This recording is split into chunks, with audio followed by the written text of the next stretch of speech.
The real history. The Cold War and the shifting world order. A complete historical analysis. Part 1. A divided world. After World War II, the world in ruins and the rise of two superpowers. World War II ended in 1945, leaving behind a devastated Europe, millions of dead, shattered cities, and broken economies.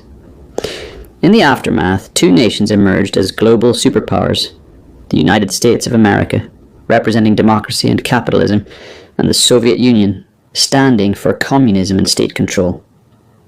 The United States launched the Marshall Plan, pumping billions of dollars into rebuilding Western European economies. Its goal was not just recovery, it was to prevent communism from gaining ground in a desperate war-torn continent. Meanwhile, the Soviet Union solidified its grip over Eastern Europe. Countries like Poland, Czechoslovakia, Hungary, East Germany, and others came under its influence. In 1955, it established the Warsaw Pact, a military alliance to counter NATO and ensure communist dominance. Thus, the world was split not just by geography, but by ideology, two competing visions of how societies should function. One built on individual freedom and market economy, the other on centralized control and equality through state planning. The birth of military alliances. NATO versus Warsaw Pact. To protect its interests, the US and 11 other nations formed NATO, North Atlantic Treaty Organization, in 1949, a mutual defense pact that declared an attack on one member was an attack on all. In response, the Soviet Union formalized the Warsaw Pact in 1955, bringing Eastern Bloc nations under a unified command structure. These alliances weren't just about military power, they also fostered deeper economic and political cooperation within each bloc. NATO countries leaned into liberal economies, while Warsaw Pact nations followed the Soviet-style planned model. Part 2. The Cold War heats up. Proxy wars and the nuclear shadow. Fighting without fighting. Proxy wars. The Cold War wasn't a direct military clash between the US and USSR, but a series of proxy wars fought across the globe. The Korean War, 1950 to 1953. Communist North Korea invaded South Korea. The US, under the UN banner, defended the South, while China and the USSR backed the North. The war ended in a stalemate dividing Korea, a division that exists to this day. Vietnam War, 1955 to 1975. One of the longest and most devastating conflicts. The US intervened to stop North Vietnam's communist regime from uniting the country under its rule. Despite massive military involvement, the war ended with a US withdrawal and the victory of communism. The Soviet-Afghan War in 1979 to 1989.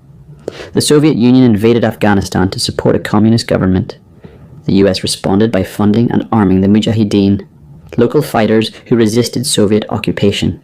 This war drained Soviet resources and morale.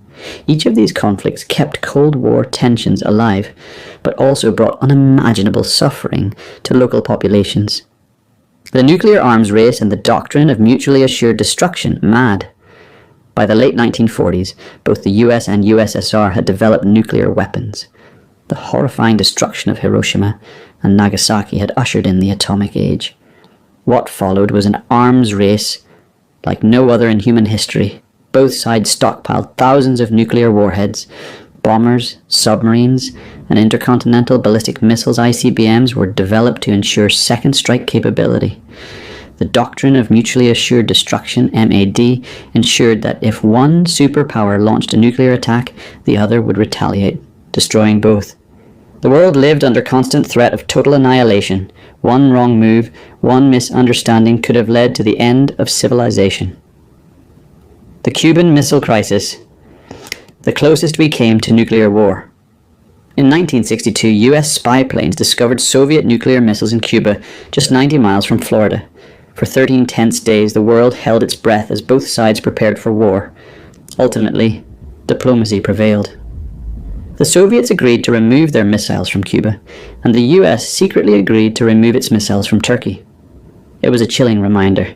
The line between peace and extinction was razor thin. Part 3. The 1980s, brink of destruction and global paranoia. Reagan's era and escalation. In the 1980s, Ronald Reagan came to power in the US with a tough stance against communism. He called the Soviet Union an evil empire and increased military spending dramatically. He also launched the Strategic Defense Initiative, SDI, nicknamed Star Wars, to develop space-based missile defense systems. Though SDI was never completed, it terrified Soviet leaders who saw it as a potential first strike advantage for the US. Able Archer 83. The most dangerous Cold War incident. In November 1983, NATO conducted a large-scale military exercise called Able Archer 83, simulating nuclear war. Soviet intelligence feared it was not a drill, but a cover for an actual nuclear strike. Soviet forces went on high alert, ready to retaliate. Thankfully, no action was taken. But had the Soviets launched a preemptive strike, World War III would have begun, triggered by a misunderstanding. Part 4. Alternate History. What if Cold War turned into nuclear war? One mistake. A global apocalypse. If at any point a missile had been launched accidentally, or a radar system had misinterpreted data, retaliation would have followed.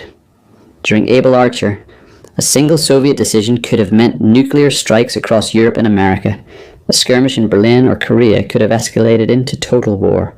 In this alternate timeline, the Cold War becomes hot, and nuclear devastation unfolds. Europe destroyed in hours. Imagine Berlin, Paris, London, Rome, Warsaw, Prague, vaporized within minutes, millions dead in the initial blasts. Radiation poisoning spreads through winds, rivers, and soil. Transportation, communication, and emergency services collapse. Europe becomes a graveyard of silence and ash. The US and USSR under fire. No side is spared. Washington, D.C., New York, Los Angeles, Chicago, turned into smoldering ruins. Moscow, Leningrad, Kiev, obliterated by American missiles. National leadership is lost. The chain of command breaks. Societies dissolve into chaos and despair. Nuclear winter and planetary consequences. The dust and smoke from so many nuclear explosions rise into the atmosphere, blocking sunlight for months or even years. Temperatures drop drastically. Global agriculture fails. Crops die. Animals perish. Clean water becomes scarce. This is nuclear winter. Not just war, but ecological suicide. Part 5. Humanitarian, political, and economic fallout. Human suffering beyond imagination. Radiation causes burns, cancers, genetic mutations. No functioning hospitals. No medicine. No hope. Children, elderly, and those with weak immunity die in large numbers. Governments collapse. Anarchy prevails. With no leadership, law and order vanishes. Armed militias seize power. Looting, murder, and chaos become daily reality. Urban centers turn into war zones. Economic breakdown and return to survivalism. The global economy crashes. No electricity, internet, or global trade. Satellites and data systems are gone. Humanity returns to primitive survival. Farming, bartering, tribalism. Decades of technological progress are erased in days. Part 6. Rebuilding a broken world.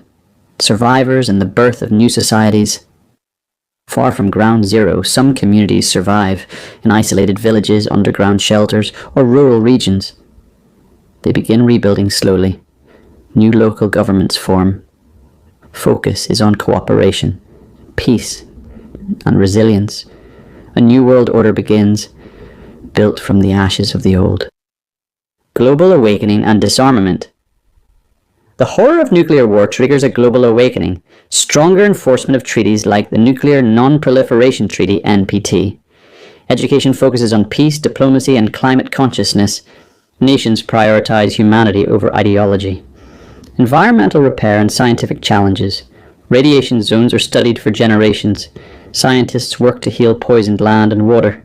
Climate change and environmental survival become the top priorities.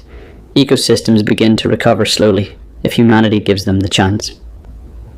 Final chapter, lessons for today and tomorrow. Has humanity learned its lesson? Despite avoiding nuclear war, Tensions remain. New nuclear states have emerged. Political extremism, misinformation, and cyber warfare threaten peace. But we also see hope. Global cooperation on climate change. Space exploration as a united human goal. Youth movements demanding peace and justice. A future worth building. The Cold War taught us that fear and pride can bring us close to extinction, but also that dialogue, diplomacy, and science can save us. To prevent history from repeating, we must strengthen international institutions, promote disarmament and environmental action, see ourselves not as enemies, but as one human family. Bonus segment. What if history took a different turn?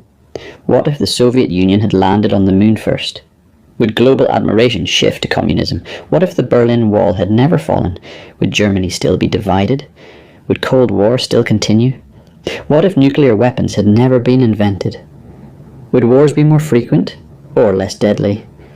These questions challenge us to understand the choices that shaped our present and the ones that could shape our future.